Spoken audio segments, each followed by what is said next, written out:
Tizanye ndabizi ko hari mwagiye munyenera mukambura. Haragiye mwamamagaraga rimwe na rimwe nkabihorera. Ariko ibyo byose byari kugira ngo mbashe kugera ku ntego. By'umwihariko abana banjye n'umugore wanjye. Rimwe na rimwe harigiye mwifuzaga ko dukina ariko ngiye nkaba ntari mu gihe cyo gukina kubera amasomo yari andemereje. Muhe umugisha wa Nyagasani ushobora byose umumanukireho kandi mugume mu iteka ryose. Amen.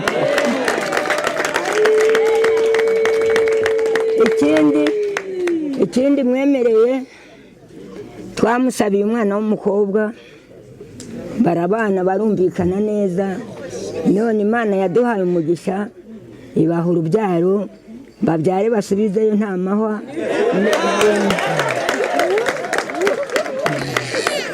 Mbemereye n'agakoko bazaza bakuraho igidimwa inkunga.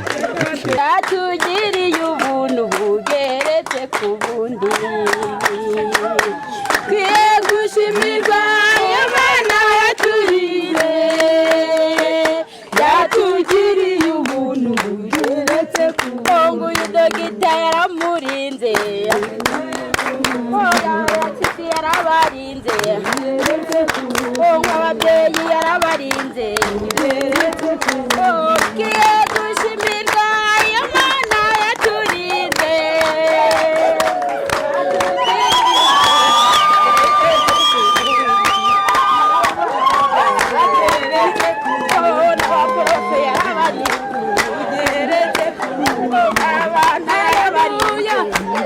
Kwiringira TV, ubutumwa bwiza kuri benshi, gukizwa kwa benshi. Matayo 24 umurongo wa 14.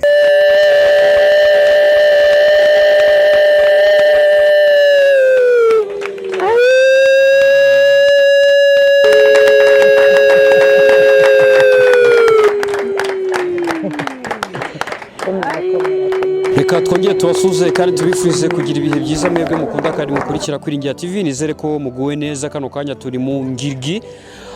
Benshi bakunze kwita ngo ni mu ngirgi ya Yesu. Reka nizere ko mukomeje kugubwa neza rero mwe muri kutwumva kandi mudukurikiye muri mu bice bigiye bitandukanye. Umunsi twaje kwiziza ibirori byiza cyangwa se gucelebra doctora ya Eric Nizeyimana. Ngira ngo hari muramuzi ni umuyobozi mu bitaramo bigiye bitandukanye. Ngira ngo muko muri kugira mubona mu mashusho turi kubereka muri kubonamo abasitari bagiye batandukanye. Na ahantu hari Vumiriya, na ahantu hari Moise, na ahantu hari abaririmbyi bagiye batandukanye, abasitari bagiye batandukanye, abanyeshuri bo muri ICYO wa Nyarugenge mu buryo mu ngiri zigiye zitandukanye, aba doctor cyangwa se intiti mu buryo bugiye butandukanye. Munyemerere mbite gutyo tugiye kubana nabo, munyemerere kugira ngo twinjire nabo muri aho ibirori biri kubera hano kwa Dr. Eric. Ubu muri kano kanya ku bantu bari mwari muzi uyu mugabo, kano kanya nagakitwa Eric Nizeyimana ahubwo yitwa Dr. Eric Nizeyimana. Ngira ngo hari ibyo nabyo muzajye mubyongeraho. Nitwa Theo, tuze kubana. Impamvu twifuje kwifatanya cyangwa se impamvu twabanye nawe nuko ari umwe mu bantu b'Imana, nuko ari bamwe mu bantu bakora umurimo ukomeye cyane mu itorero ry'Abadventiste. Ni umurimbyi muri Kero Singers, akabaye mu bitaramo bigiye bitandukanye. Nibyo gushimira nago mwakwibaza impamvu twahageze cyangwa se mwakimanza impamvu twaje kwifatanya nabo, nuko ariyo titre afite mu itorero ry'Imana cyangwa se afite mu itorero ry'Abadventiste. Uko muzi Kwiringira TV duharanira umurimo, duharana icyatuma bagenzi bacu bishima, duharana icyatuma bamwe muri twebwe tunezerwa. Natwe turanezerewe uyu munsi kubwa Dr. Eric cyangwa se kubwa Eric Nizeyimana. Niyo mpamvu turi hano nka Kwiringira TV content creator cyangwa se abakorera kuri YouTube. Turahari kugira ngo tubafashe abari hirya no hino. Munyemerere twinjira no kwa Eric tubane kugira ngo tugane n'abahari cyangwa se tubereke ibiro biri kwatambuka cyangwa se tubereke ibyishimo bihari, ababyeyi, imiryango, abavandimwe aho bakorana mu buryo bugiye butandukanye. Stay tuned kuri Kwiringira TV kugira ngo dukomeze tubane muri kano kanya mu birori bya Dr. Eric Nizeyimana.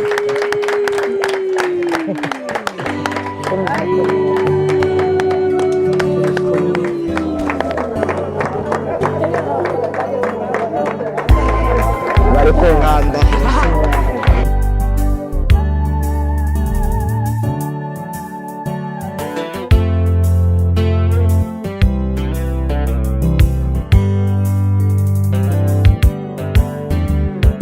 Intekerezo zanjye zibutse imirimo y'Imana ikomeye, mbega ngo ndabona ineza yawe muri bya bihe bigoye, mbega ngo ubuntu bwawe mukiza urangendaho amanywa n'ijoro. Satani ampa impamvu zo kurira, Yesu kampa impamvu zo kwishima. Bya bindi byose wakoze Yesu we byanteye kukwizera, bya bindi byose wakoze Yesu we byatumye nshira ubwoba. Ibyo wakoze genda shima nkuragije n'ibiri imbere, ibyo wakoze genda shima nkuragije n'ibiri imbere.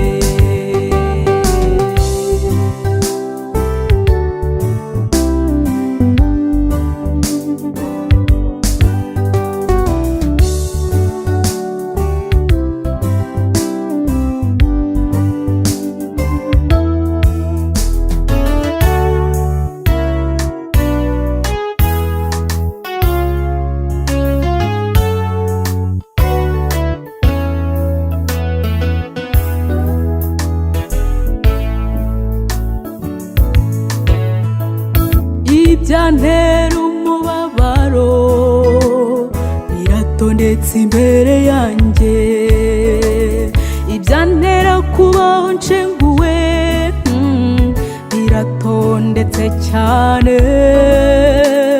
ibyantera kubaho nigunze birahagaze ni nk'imisozi. Ariko Yesu Kristo wabambwe ajyampa impamvu zo kwishima. Bya bindi byose wakoze Yesu we byanteye kukwizera, bya bindi byose wakoze Yesu we batugiriye ubuntu bugeretse ku bundi. Mani bahezagire, mani bahumugishikire. Twiganye muri kaminuza, abo dusuzanyije amashuri ndetse n'abarezi, ababyeyi ndetse n'inshuti n'abavandimwe, abo dusengana, abo turirimbana, Imana ibumugisha. Gashugi mpaye akazi katoroshye cyane, ariko ngiye kugerageza muri ubu buryo. Muri uru rugendo narugize kubera ko nabyawe, si byose.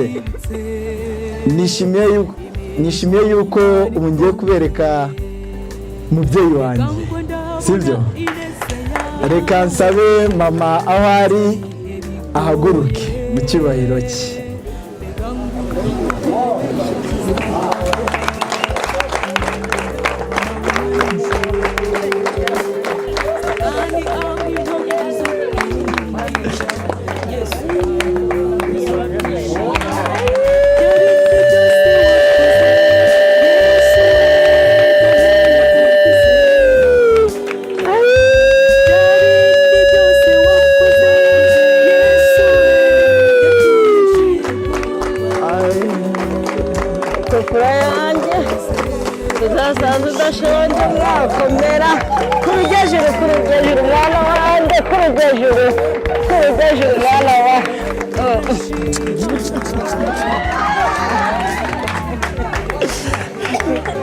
Afite mama we, akaba umubyeyi twakoranye cyane, grandma, afite imyaka 83. We ntabwo ndamusaba ngo ansange, ahubwo njye ndamusanga.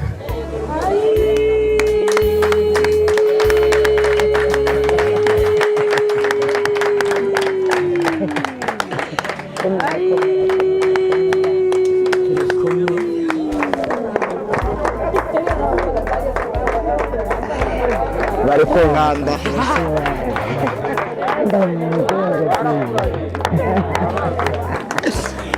Nisheri wanjye nk'uko mwabibonye, akaba ari mama wa mama. Reka mbasabe bajye kwicarira. Mfite umuryango mugari cyane, reka saba abantu bose dufitanye isano magarare hano. bo muhagarare hano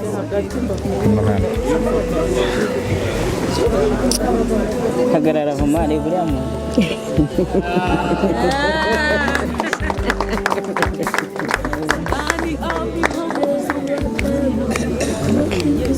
Sananya munyambike ku ngofero n'ukuri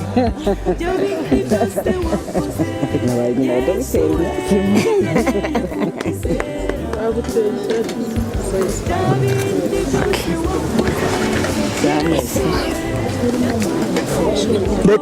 reka nsabe barumuna banje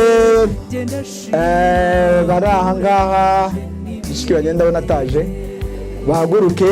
Ndabona Davide pasi ndabona namubona ko ntaho hari, nkabona na Dismasi na Paparise na Mamarise ubwo bahagurukane. Aba ni abavandimwe. Reka nsabe aba mama wacu bari ahangaha ba anko bahaguruke aho bari. Yego mwigumira aho ngaho nta kibazo. Aba ni abavukanye b'ababyeyi bambyaye. Reka nanone nshimishwe no kubereka abantu twahuye twabanye muri primaire. Umuntu wese uzi ko twize kuri primaire imwe nahaguruke aho ari. Umuntu wese twize kuri primaire imwe ba Minani aha ya abantu twize kuri primaire imwe école primaire d'Ogishwat.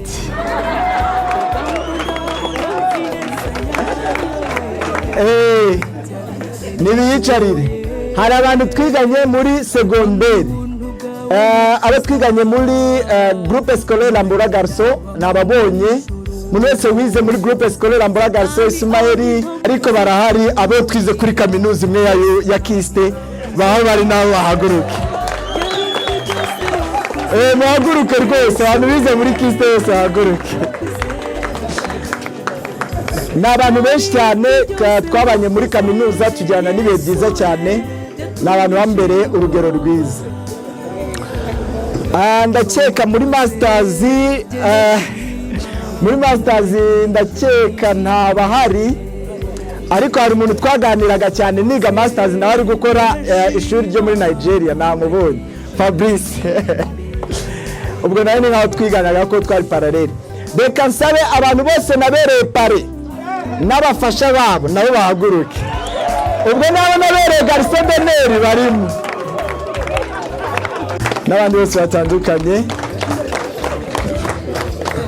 Twabanye n'umubwiriza abantu benshi bakunda cyane, niyo mufashe Marie Louise, n'umugisha cyane. Munyemerere naho hari n'umutware we bahaguruke rwose.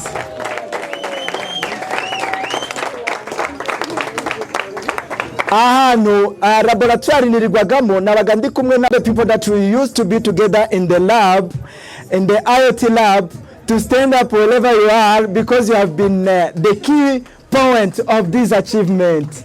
So please stand up. And Dr. Arin yarangije mbere yacu ariko aracyabana natwe ni Dr. Arin. Aba batatu nabo muri Mozambique, Uganda, ndakeka aribo babashe kuboneka, ariko ni timu nziza cyane y'abana beza. Mwicarire. Reka nsabe abantu twakoranye muri University of Rwanda mbere yuko mpava bwa mbere. Ubwo ndavuga ba Dieudonné, ba Prof ya naba Mutimana, ndabona nta bandi ndi kubona. Abantu twarakoranye muri University of Rwanda n'abarimu ba Aimable bari kunyihisha, ba Irda barimo baranyihisha. Abo bose twakoranye muri kaminuza y'u Rwanda mbere tugikoramo. Mwakwicara murakoze cyane. Munyemerere nsabe nawe ngiye gukoresha icyongereza kuko umuyobozi wacu ntabwo yumva ikinyarwanda.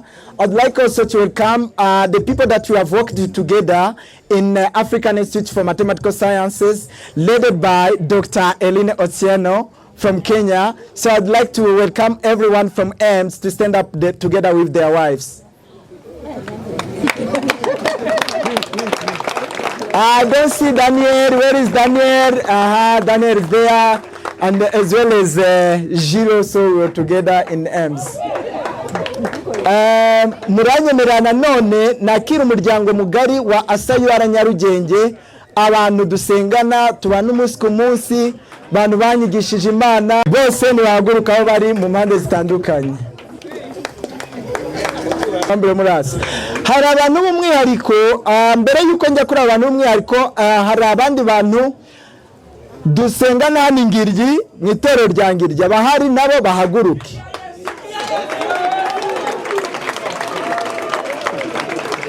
Aba ni abizera b'itorero rya Ngiryi ya Yesu.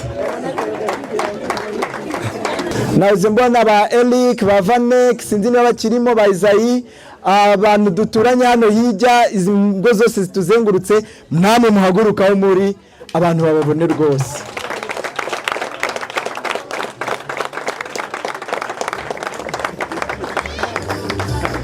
Hari abantu twagiye duhurira mu murimo w'ivugabutumwa mwakwicarira, aho tugahurira mu bikorwa by'ivugabutumwa bigatuma tuba inshuti ndetse bikagezaho tuba abavandimwe. Abo ngabo bayobowe n'umuntu witwa Moyize, umuririmbyi mwabonye, ngira ngo mwamubonye aha ngaha. Hari by'umwihariko yahoze aha ngaha Queen, aho ari ubwo mumuzane, ariko we muramuzi, ndongera mugarukeho mu kanya. Ariko mu rwego rwo gucunguza uburyo umwete, afite abavandimwe bavukana nawe ndetse nabo bashakanye, aho bari nibanyemerere bayobowe na Mama Peace na Papa Peace, bahaguruke na ba Peace ubwo na ba Bonome bahagurukiremo, kuko n'umuryango wo kwa Sheri bahaguruke, n'abantu b'icyubahiro cyane. Murabona ko nashatse neza rwose. Hari abantu niwe nyiri Bonome mukuru mfite ba Bonome babiri. Bonome mukuru yakunze kuba ari busy cyane, niwe waruhedinze ibintu turi gukorera aha ngaha. Ni petit frère, ariko hari igihe aba mukuru nyine akatinga ibintu birenze iyo muze nyine akaba imfura akansigariraho. Ariko akiri aha ngaha,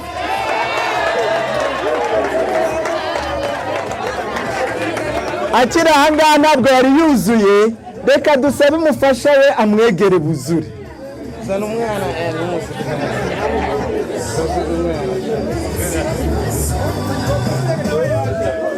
umuryango wo kwa Bonome, abaduhaye umugeni nabo aho bari bahaguruke, nawe turi kumwe nabo rwose.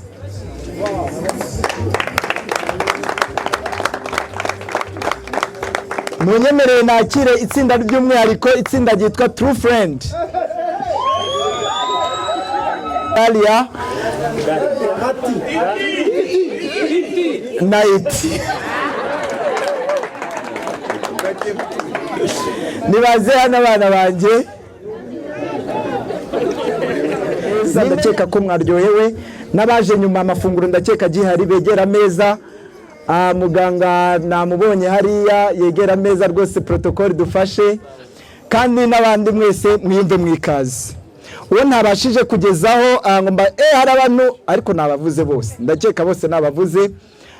Munyemerere rero uyu mwanya wenda se nkukurikizaho gahunda yo gushimira kugira ngo tubashe no kwihutisha uburyo umwete, si byose. Mbere yuko nza kugira ijambo rindi mvuga, uyu mwanya ukurikiyeho munyemerere, hari umugabo wamfashije cyane, amba hafi muri iyi myaka 4 yose, akangira inama, akanyobora mu byo nkora, nakwandika pepa akayinsubirishamo nka 5 kugira ngo ize kugenda imeze neza. Kubw'ibyo byatumye nta pepa nimwe twabashe kohereza yayinyuzemo yigeze yangwa. Abwo byo mvuga babizi barabyumva. Pepa yose twandikaga yarayireviewingaga akama comment, kubwo yageraga muri jano igomba ubwo nimvuga jano ni ahantu twohereza ibintu ubushakashatsi. Uwo mugabo rero yitwa Professor Damien Hanyugwimfura. Nagiye mugora cyane, rimwe na rimwe nkamutenguha, rimwe na rimwe akama ibintu ngatinya kumugera imbere, rimwe na rimwe nyine nkumva ibintu ndi kubyumva we nuko yabimbwiye nkumva birantwara umwanya mwinshi ngashaka uko nakwicira inzira nka kumwe Adamu na Eva babigenje ariko n'ubundi namugera imbere akongera akambwira ati rega haracyarimo ikibazo sinkemera ko ubyohereza. So ni umugabo w'intwari rero kugira ngo mbe nambaye iyi kanzu n'ingofero yabigizemo uruhare. Mbere yuko nagira icyo mvuga nkuko muzi umubyeyi umwana murushya uri kuvuka akamukuza akamurera ubwo nayo namwita umubyeyi muri iyi karea y'ibyo ndimo.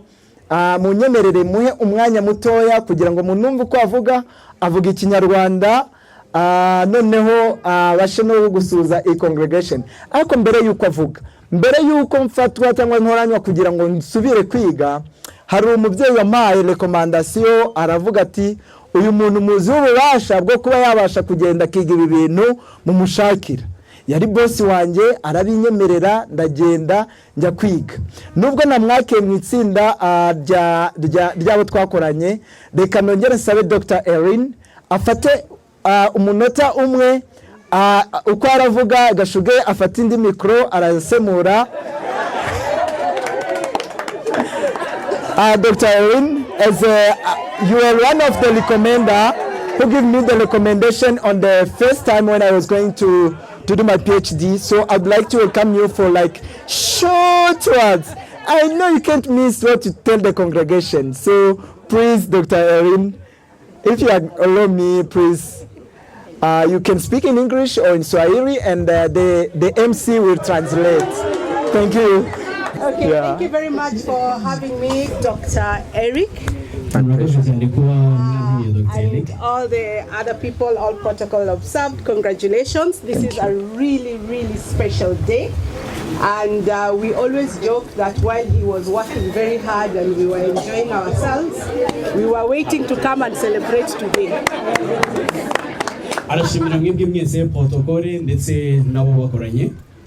Okay, so Eric worked with us and my team is here with me. Some of them are behind there. For almost 4 years. I can still remember the interview when he came looking for the job. I was in his interview panel.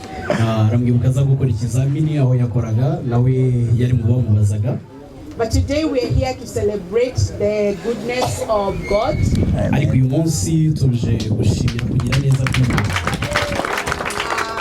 Having walked this journey, I know it can be a very tough journey. It can be very lonely sometimes. And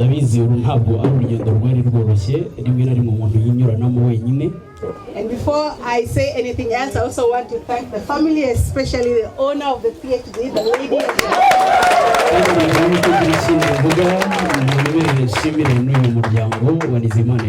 Because Eric could not have done this without her support. Every success of a mandate is always the owner. So I just want to say thank you very much for coming here to celebrate with Eric, and we are looking for great things out of this PhD. kandi arabwira ati munyemerere nabashimire yuko mwaje kwifatanya na Eric muri iki gikorwa cyiza kuri intambwe idasubira inyuma yateye twizeye yuko bizamugirira umumaro. And as I finish, I just want to say something that is signature for Eric. He's always put God first. Kandi munyemerere nongere mvuge mbere yuko soza mvuge uburyo Eric ashyira Imana imbere ya byose. Profile God with us. Yeah. So if you look at his profile on WhatsApp, they always have this thing on their t-shirt that says what? We thank God. Ati kandi mugerageje kureba ku mbuga nkoranyambaga ze cyane cyane kuri WhatsApp mushobora kubona ibiyo byanditse ku myenda aba yambaye ndetse n'umuryango we bivuga ngo we thank God, turashima Imana. And so I think I just want to say thank you very much. It's a special time to be with family, to be with friends, and ultimately to know that God is a provider, He's the source, He's the one that will continue guiding Eric into greater heights. Ati kandi munyemerere twongere gushimira Imana nk'iyagennye ibintu byose kugira ngo Eric abageze kuri uyu munsi. Barakoze cyane Dr. Elina Otieno. And thank you so much, Doctor. And we have really acknowledged your effort during the time that I was in AIMS. And remember that recommendation was accepted and successful PhD student and finally PhD holder. Thank you. Munyemerere nanone nakire Professor Daman Nyugwifura, umwe mu bantu twabanye imyaka 4 nkuko namubabwiye ntago mbigarukaho kugira ngo atugezeho ibyumviro bye, gusa ajya mbikira n'akabanga ko aho nagiye mutenguha.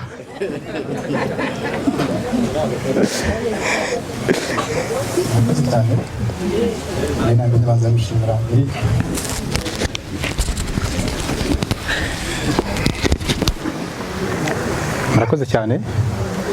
Ndabanza gushimira Eric wadutumiye umunsi kugira ngo twizihize twishimane ku byishimo afite byo kuba yabonye diplome ihambaye igihugu ya Dr.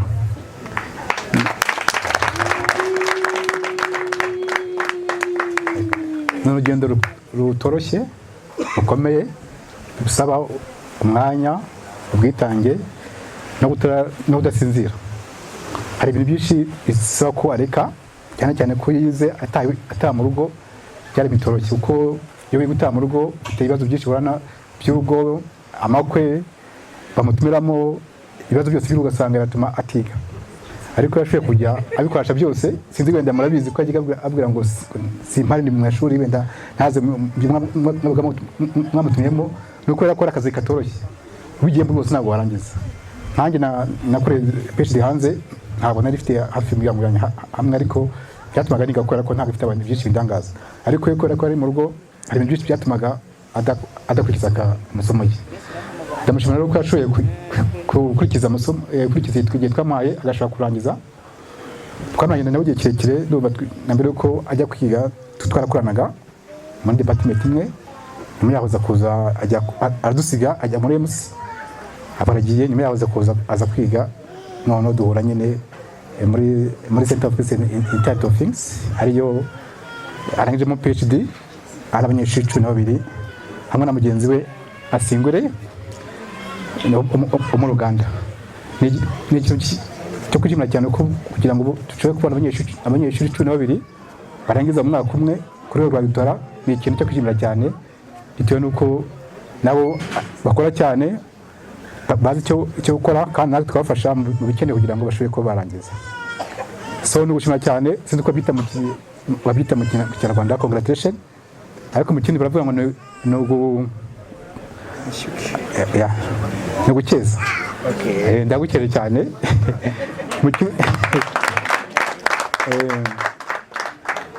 ku rwego wagezeho urakomeye cyane, kandi twishimira ko ibyo twaguhaye nawe ko ubigeza ku bandi. Ntibigumane, kandi twishimiye ko waza natwe kugira ngo dufashe kuba twakugisha abandi nabo bazaza barumuna bawe.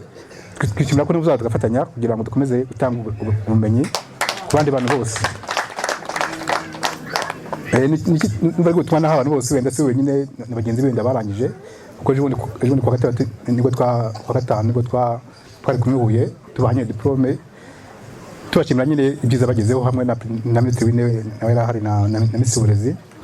Turashimira nyine bati ibyo mubonye mugire mu ubumenyi muhawe mugire mugeze ku bandi. Nubwo igihugu mwebwe Rwanda rw'ejo mugire mukora igihugu kugira ngo cyo cyatera imbere.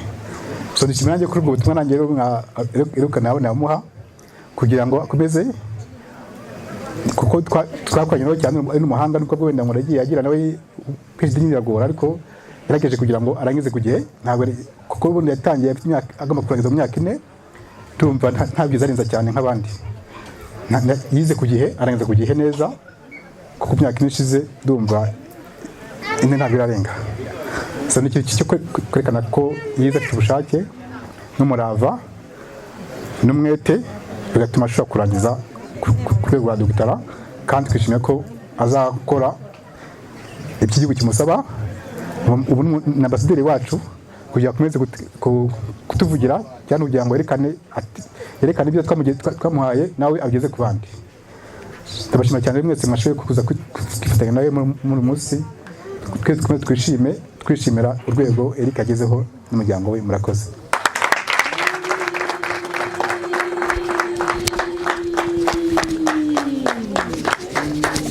Gashugi akangeraho mu butumwa buto yafite akabutambukana profe ataricara umuntu urahaga wese nakamugeneye impano kuko afite ikintu kinini avuze mu buzima bwanjye kuko arahanga ariko kubw'uyu munsi ntago ndaha impano mama, ntabwo ndaha impano grandma, ntabwo ndaha impano brother Bonner, ntabwo ndaha impano Theo. Uyu munsi nateguye impano imwe ndahereza Professor Damian.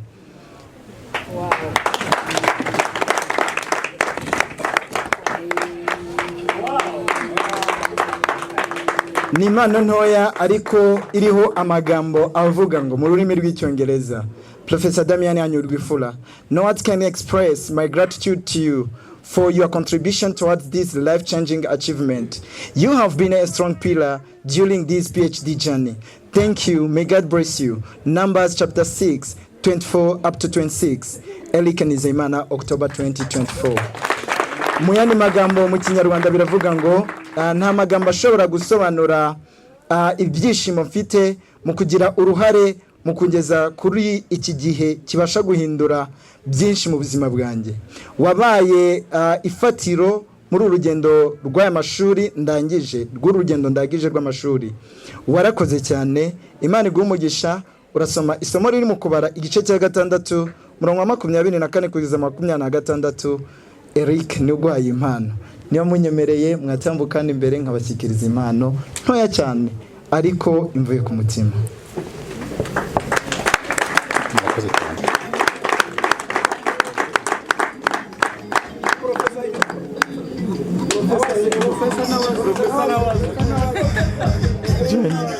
Dutangira uru rugendo twari abanyeshuri bagera muri 5. Turushoje turi abanyeshuri 3 mu bo twatangiranye abo 5. Nubwo yavuze 12 bagraduatinze muri center ariko muri option twigagamo twari 5 nubundi ariko uwo twatangiranye urugendo tukaba turinze turusozanya kuva ku munsi wa mbere. She's Dr. Babla Kabwiga and she's from Uganda. Twaratangiranye dutangira hano tujyana muri Korea tubanayo igihe namaze muzi turongera turagarukana. Undi ni Dr. Fidel utari mu Rwanda ubu ngubu. Ikintu abantu bamfashije bampaga umwitozo cyangwa se twahanaga umwitozo niba ariko na nshize ikirenge imbere yagwaniraga nawe uburyo ki ahita zana ikirenge kugira ngo angereho. Kubwo nyine twakoze nka team tudasigana. Bandi babiri umwe azarangiza ashobora kurangiza umwaka utaha undi we byaranze nyine ntabwo uko mutangiye iki cyiciro ariko mu kirangiza. Ndashima Imana ko uko turi 3 twakoze turi close twese twabashe kurangiza. Nubwo avuga mu cyongereza ndasaba noneho Juste yegere microphone hari abamuhe microphone kugira ngo amusemurire. Then I'd like to welcome you Babla for it's a small speech. Yambere inshuti nziza by the way. Kajya turi muri Korea ikintu navuga urumva niwe wari mama wenyine twari turi kumwe kandi abenshi muranze uburyo ki ibyo kurya byanjye bigoyemo ariko yamanagingaga kumenya ko nabonye ibyo kurya binkwiriye nubwo natakazaga ibiro 2 buri kwezi ariko ntako yabaga atagize. Hari hanze nta mwanya umuntu mwinshi aba afite ariko yageragezaga gutegura amafunguro atarimo inyama kuko hari habaga inyama zo mu nyanja ndetse n'akabenzi cyane ariko wakagerageza kunkorera ya sosi nyine nk'aba Daniel akayimbikira icyumweru cyose nkabanze ngo muri frigo ntago nzabura misosi yo kurya. So she has been a pillar also of this journey kugira ngo mbase ko nayirangiza. So ndakeka ko afite amarangamutima nawe menshi yo kuba yagira icyavuga ariko reka tumuhe umwanya. Kinyarwanda aracyumva nimuvuga arabumva ariko kukivuga kikamugora niyo mpamvu ngiye Juste kugira ngo mufashe gusemura. Dear Babla. Guest of honor Eric, all protocol observed. I welcome you all and thank you for being here with us. Mwese ndabakiriye kandi mwakoze kwitabira. I stand here with I feel like crying. I have so many tears of joy today to be standing here next to Eric. Magaze ahangaha uyu munsi ndumva mfite amarangamutima anyerekeza kukurira ubwo mpagaze hano iruhande rwa Eric. Dr. Eric, I'm sorry. Dr. Eric. I met Eric then in 2021. It was on I think 16th January when I stepped foot in Kigali. He was the first person with Dr. Fidel, who is not around with us. Those are the people that welcomed me. Those are the two people that I first met when I came to Kigali. Ubwa mbere mpura na Eric hari muri 2021 ku itariki ya 16 z'ukwa mbere. Eric ndetse na Dr. Fidel, Dr. Eric na Dr. Fidel nibo bantu babiri ba mbere twahuye ndetse bakanyakira. They had got for me a place where to stay, and I stayed there for the most part of my first journey here. But shortly after that, Eric and Fidel opened their homes and they told me, you don't need to rent when you're in Kigali. Every time you're in Kigali, please come and stay in our home. Eric ndetse na Dr. Fidel bambwiye yuko igihe ndi Kigali nta kibazo ngomba kugira, ntagomba gukenera aho nkodeshereza ko ahubwo bazajya banyakira. And most of you, I think the many faces I see here, every time you have come to visit Eric, you have often phoned me here whenever I'm in Kigali. Ndetse benshi muri ahangaha igihe mwazaga gusura Eric ndizera yuko mwambonaga igihe nabaga ndi hano muri Kigali. I want to take this opportunity to thank Mama Gania. Thank you for opening your home. Thank you for being my sister from Kigali. You have made my stay here very warm.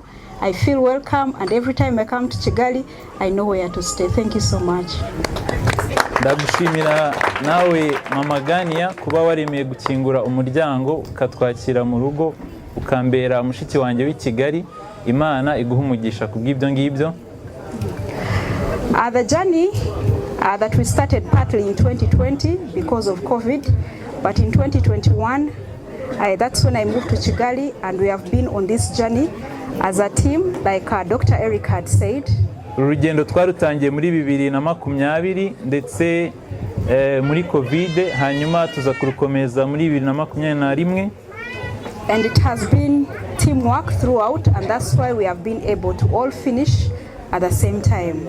Kandi rwabaye urugendo dukorera hamwe nk'itsinda cyangwa se nka groupe. And I am very confident that even after this journey, our friendship doesn't stop here. I have already prepared in Kampala. I have a special gift for you and Fidel's family. Kandi ndatekereza yuko urugendo rwacu rutazasoreza hano n'ubucuti buzakomeza, kandi naguteguriye impano ikomeye cyane i Kampala.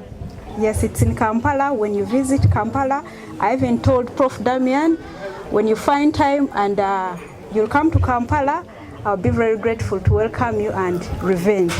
Yego, iyo mpano iri Kampala kandi narayiteguye ndetse na Prof. Daman muza iyo mpano nzayibashyikiriza. Yes, I don't want to talk a lot. It's not my day. Mine is to thank God for. I'm just. Today is Eric's day. I'm also celebrating him as well. Ntago nshaka kuvuga ibintu byinshi cyane kubera ko uyu munsi turi kwizihiza cyane cyane umunsi mukuru wa Eric. But I want to thank God, and I can't go without thanking Prof. Daman. He's the director of our center where we have been studying from, the Center of IoT. Ntago nasoza ntashimiye kandi Prof. Daman umuyobozi wa center yacu. He has made our life in Kigali feel at home. At least my colleagues from Mozambique can attest to that. Whenever we are at the center and Prof. Daman is in office, we feel at home. Prof. Daman yatumye twumva yuko i Kigali ari mu rugo, bagenzi bacu bo muri Mozambique bashobora kubihamya yatumye twumva yuko tumeze nk'aho turi mu rugo. Thank you so much, Prof. I'm waiting for you in Kampala. Urakoze cyane Prof, ndagutegereje cyane muri Kampala. Otherwise, I thank you all. Thank you for coming to celebrate with Eric, to celebrate with us, and to celebrate us as well. Ibisigaye ndabashimiye mwese mwakoze kuza kwifatanya natwe. Imana ibahe umugisha.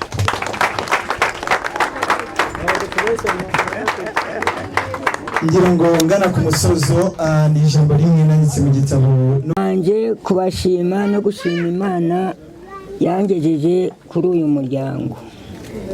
Uyu ni umuryango wanjye, uyu ni ikironda mfura cyanjye. Imfura yanjye ni se wa Korode, nyina w'uyu ni umukurikira. Uyu mwana twarafatanyije na nyina kumurera, atubera imfura, atubera umwana mwiza.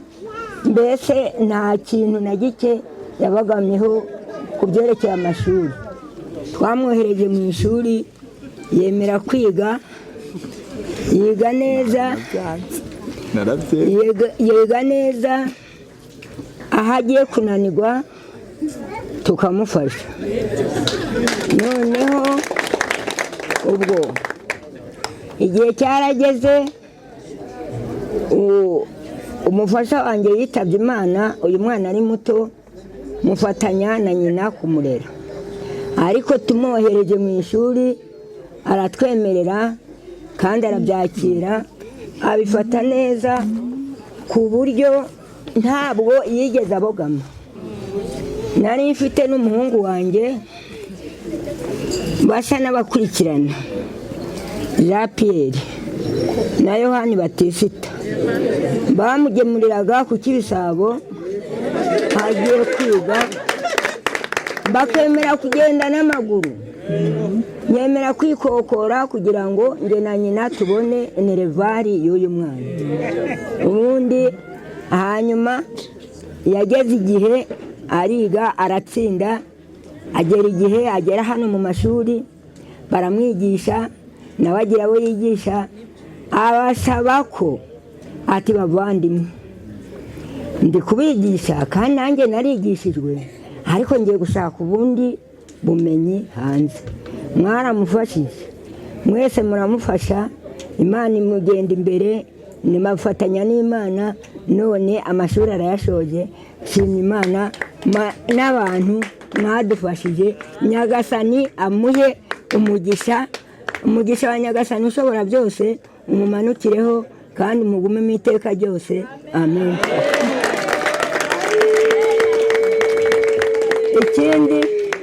Ikindi mwemereye, twamusabiye umwana w'umukobwa, barabana barumvikana neza. None Imana yaduhaye umugisha, ibaha urubyaro, babyare basubizeyo nta mahwa.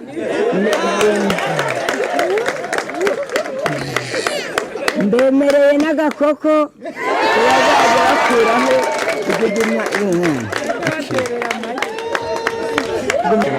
Ubuzima bwanjye bwose ndengera Imana, nimbona ngiye gutsindwa nzambaza Imana. Niyo nyir'umuvunyi nitanga imbaraga, kuko namenye bw'inkunda nzajya nyirungiraho niyo mukiro. Mvuze bwakwira bugake kandi umutima wanjye urakeye pe. Ikintu ndi gushimira Imana nuko ndi kubona mpagararanye na Dogiteri Eric Nizeyimana kandi nikuriye mu mara yanjye. Ubwo rero ibindi byose umukecuru wanjye yabivuze, aho kugira ngo ngire ikindi kintu navuga nti Mana urakoze kandi urakoze, ukwiye gushimwa iteka ryose. Amena.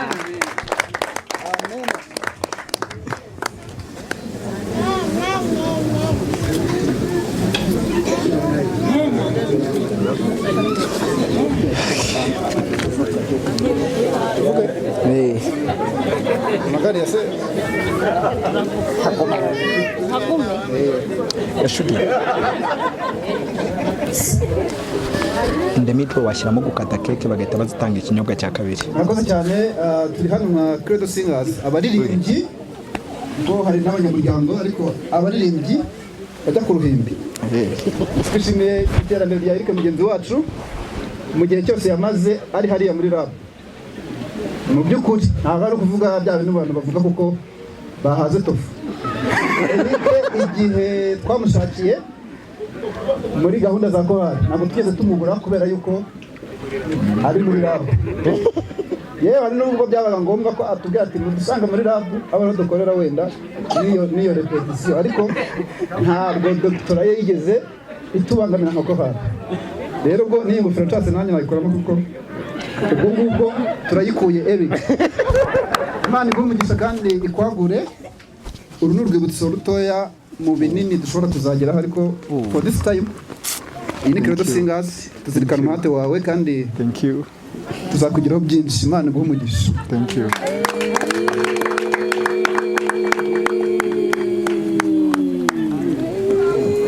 Yeah. You'll be taking the gift. I see that I will be having a lot of gifts.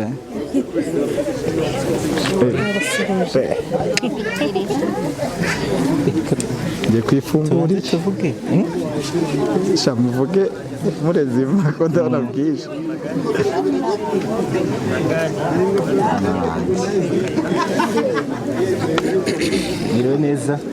Mwiriwe neza. Natwe turanezerewe, umuryango wa Eli. Dr. Eric ni pare wacu, natwe yatubaye hafi cyane, ndetse igihe cyose twamukeneye ari kwiga yakomeje kutuba hafi. Turabashimiye cyane kandi dushimira Imana ku bwayo. Amen. Tifungura. Byo yafashije Eric kugeraho, Imana imuhe umugisha. Nk'uko mubizi Eric ni umuntu udashobora gushaka ngo ubure. Iyo umwitabaje cyane cyane abasore bafite ubukwe nibo babizi, aba hari kandi wese no kumenya ko yigaga biragoranye kuko yarabonekaga. Ikindi ni uko Eric ari umuntu uzi gufata ibyemezo. Nibuka umunsi umwe twaho yavuye gutanga iretera isezera akazi, afata imyanzuro ikomeye ariko akayishyira mu bikorwa. Akiri n'umusore yarakaraga vuba, ariko kubera abana agenda bigabanya. Nizera ko bizakomeza kugenda abishiraho. Icyo tumwifurije rero, nubwo yabonye PhD ariko hari za zindi ngo bita ngo pull him down. Ntabwo nibuka uko babivuga. Eric ntabwo ari cyo tugushakaho. Nureka kwiga na PhD zahinduka urupapuro, ariko ukomeze wige uva mu bwiza ujya mu bundi, uva mu buntu ujya mu bundi, kandi Imana iguhe umugisha n'amafaranga. Murakoze.